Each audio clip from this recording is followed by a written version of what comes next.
Redmi 9 power. ഇപ്പോൾ കഴിഞ്ഞ വർഷം റെഡ്മി 9 സീരീസിനകത്ത് കുറേ ഫോൺസൊക്കെ ലോഞ്ച് ചെയ്യുകയുണ്ടായി. അതിനകത്ത് പറഞ്ഞാൽ റെഡ്മി 9, പിന്നെ റെഡ്മി 9i, പിന്നെ റെഡ്മി 9 പ്രൈം, പിന്നെ നോട്ട് 9 പ്രോ, അങ്ങനെ കുറേ എണ്ണം ലോഞ്ച് ചെയ്തായിരുന്നു. അപ്പോൾ അതിൻ്റെ അകത്തേക്ക് വന്നിരിക്കുന്ന വേറൊരു അഡീഷനാണ് ഈ റെഡ്മി 9 പവർ. അപ്പോൾ ഈ നോട്ട് 9ഉം നോട്ട് 9 പ്രോയും നമ്മൾ മാറ്റി വെച്ചിട്ട് ബാക്കിയുള്ളതെല്ലാം വെച്ച് കമ്പയർ ചെയ്യുവാണെങ്കിൽ ഈ റെഡ്മി 9 പവർ എന്നുള്ളത് നമ്മൾ കൊടുക്കുന്ന കാശിന് നല്ല ഒരു ബെനിഫിറ്റ് തരുന്ന രീതിയിലുള്ളൊരു ഫോണാണ്. അപ്പോൾ ഇതിൻ്റെ പ്രൈസ് എന്ന് പറയുന്നത് ഇതിപ്പം 4GB 64 വേരിയൻ്റാണ്. അപ്പോൾ ഇതിൻ്റെ പ്രൈസ് ഇതിനകത്ത് കൊടുത്തിരിക്കുന്നത് 13,999 ആണ്. പക്ഷേ നമ്മളിപ്പം ആമസോണിലോ അല്ലെങ്കിൽ റീറ്റെയിൽ ഷോപ്പിലൊക്കെ പോയി നോക്കുകയാണെങ്കിൽ അറൗണ്ട് ഒരു 12,000 റുപ്പീസ് നമുക്ക് ഈ ഒരു പ്രോഡക്റ്റ് പർച്ചേസ് ചെയ്യാവുന്നതാണ്. അപ്പോൾ ഇതിൻ്റെ സ്പെക്കിൻ്റെ അകത്തേക്ക് വരുവാണെങ്കിൽ ഇതിൻ്റെ അകത്തൊരു 6.53 ഇഞ്ചസിൻ്റെ ഫുൾ HD+ ഡിസ്പ്ലേ ആണ് വന്നിട്ടുള്ളത്. അതുപോലെ തന്നെ ഇതിൻ്റെ അകത്ത് കോണിംഗ് ഗൊറില്ല ഗ്ലാസിൻ്റെ പ്രൊട്ടക്ഷനും TUV സർട്ടിഫിക്കേഷനും അതുപോലെ തന്നെ സ്പ്ലാഷ് റെസിസ്റ്റൻസിൻ്റെ ഒരു കോട്ടിങ്ങും ഇതിൻ്റെ അകത്ത് കൊടുത്തിട്ടുണ്ട്. ഇതൊരു നോച്ച് ഡിസ്പ്ലേ ആണ്. ഈ നോച്ചിൻ്റെ അകത്താണ് നമ്മളുടെ ഫ്രണ്ട് ഫേസിങ് ക്യാമറ, അതായത് 8 മെഗാ പിക്സലിൻ്റെ ഫ്രണ്ട് ഫേസിങ് ക്യാമറയും കൊടുത്തിട്ടുള്ളത്.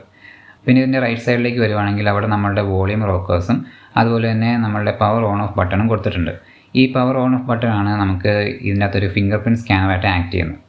ഇത് വളരെ ആക്യുറേറ്റ് ആയിട്ടുള്ളൊരു ഫിംഗർ പ്രിൻറ്റ് സ്കാനറാണ് ഇതിനകത്ത് കൊടുത്തിട്ടുള്ളത്.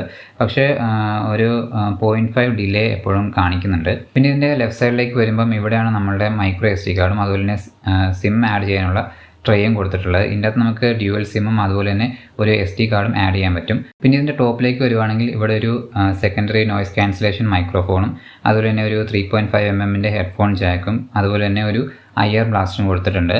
ഇതിൻ്റെ ബോട്ടം സൈഡിലേക്ക് വരുവാണെങ്കിൽ ഇവിടെ ഒരു മെയിൻ മൈക്രോഫോണും USB Type-C ചാർജിങ് പോർട്ടും അതുപോലെ തന്നെ ഒരു സ്പീക്കറും കൊടുത്തിട്ടുണ്ട്. ഈ ഫോണിൻ്റെ പ്രത്യേകത എന്താണെന്ന് വെച്ചാൽ ഈ ഫോണിൻ്റെ ഇയർ പീസും ഒരു സ്പീക്കറായിട്ട് തന്നെ ആക്ട് ചെയ്യും. അപ്പോൾ ഇതൊരു സ്റ്റീരിയോ സ്പീക്കർ സെറ്റപ്പാണ് ഇതിനകത്ത് കൊടുത്തിട്ടുള്ളത്. അപ്പോൾ നമ്മൾ ഈ സിനിമയും അതുപോലെ തന്നെ മ്യൂസിക്കൊക്കെ പ്ലേ ചെയ്യുന്ന സമയത്തും അതുപോലെ തന്നെ ഗെയിംസൊക്കെ പ്ലേ ചെയ്യുന്ന സമയത്തും നല്ലൊരു എക്സ്പീരിയൻസ് ആണ് തരുന്നത്. ഇതിൻ്റെ ബാക്ക് സൈഡിലേക്ക് വരുവാണെങ്കിൽ ഒരു പ്ലാസ്റ്റിക് ബാക്കാണ് കൊടുത്തിട്ടുള്ളത്. അവിടെ റെഡ്മി എന്നൊരു ബ്രാൻഡിങ്ങും കൊടുത്തിട്ടുണ്ട്. പിന്നെ ഇതൊരു ഗ്ലോസി ഫിനിഷ് ഒന്നുമല്ല, പക്ഷേ ഒരു ഗ്രേഡിയൻറ്റ് പോലെ ഒരു സംഭവം കൊടുത്തിട്ടുണ്ട്. പിന്നെ കുറച്ചും കൂടെ ക്ലോസ് ആയിട്ട് നോക്കുകയാണെങ്കിൽ ഇവിടെ നമുക്ക് കുറച്ച് പാറ്റേൺസ് പോലെയൊക്കെ കാണാൻ പറ്റും. അത് ശരിക്കും നമ്മൾക്കൊരു ഗ്രിപ്പ് തരുന്ന രീതിയിലാണ് കൊടുത്തിട്ടുള്ളത്. പിന്നെ ബാക്ക് സൈഡിൽ തന്നെയാണ് നമ്മൾക്ക് ഈ ഫോണിൻ്റെ ക്വാഡ് ക്യാമറ സെറ്റപ്പ് വന്നിട്ടുള്ളത്. അപ്പോൾ ഇതിൻ്റെ അകത്ത് നമുക്കൊരു അൾട്രാ വൈഡ് ക്യാമറയും ഒരു 48 മെഗാ പിക്സലിൻ്റെ മെയിൻ ക്യാമറയും 2 മെഗാ പിക്സലിൻ്റെ ഒരു ഡെപ്ത് ക്യാമറയും അതുപോലെ തന്നെ ഒരു 2 മെഗാ പിക്സലിൻ്റെ മാക്രോ ക്യാമറയും ഇവിടെ കൊടുത്തിട്ടുണ്ട്.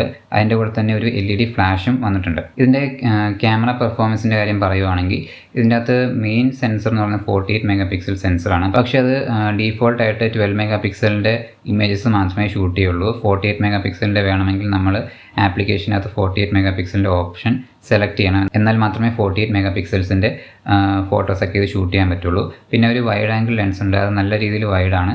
പിന്നെ ഇപ്പോൾ വൈഡ് ആംഗിൾ ഷൂട്ട് ചെയ്യുന്ന സമയത്ത് ഒരു ഡിസ്റ്റോർഷൻ പോലെയൊക്കെ വരാൻ ചാൻസ് ഉണ്ട്. പക്ഷേ അത് നമുക്ക് ഈ സെറ്റിങ്സിൽ പോയിട്ടുണ്ടെങ്കിൽ ഓട്ടോമാറ്റിക്കലി അത് ക്ലിയർ ചെയ്യാൻ പറ്റും. പിന്നെ ഡെപ്ത് സെൻസർ നമുക്ക് പോർട്രേറ്റ് ഷോട്ട്സ് ഒക്കെ എടുക്കുന്ന സമയത്ത് വളരെ നല്ല ഹെൽപ്ഫുള്ളായിട്ട് ഒരു ബോക്കെ ഇഫക്റ്റൊക്കെ കൊണ്ടുവരുന്നുണ്ട്. പിന്നെ മാക്രോ ക്യാമറ ആണെങ്കിൽ നല്ല ക്ലോസപ്പ് ഷോട്ട്സിൽ നമുക്ക് എടുക്കാനായിട്ട് സാധിക്കും.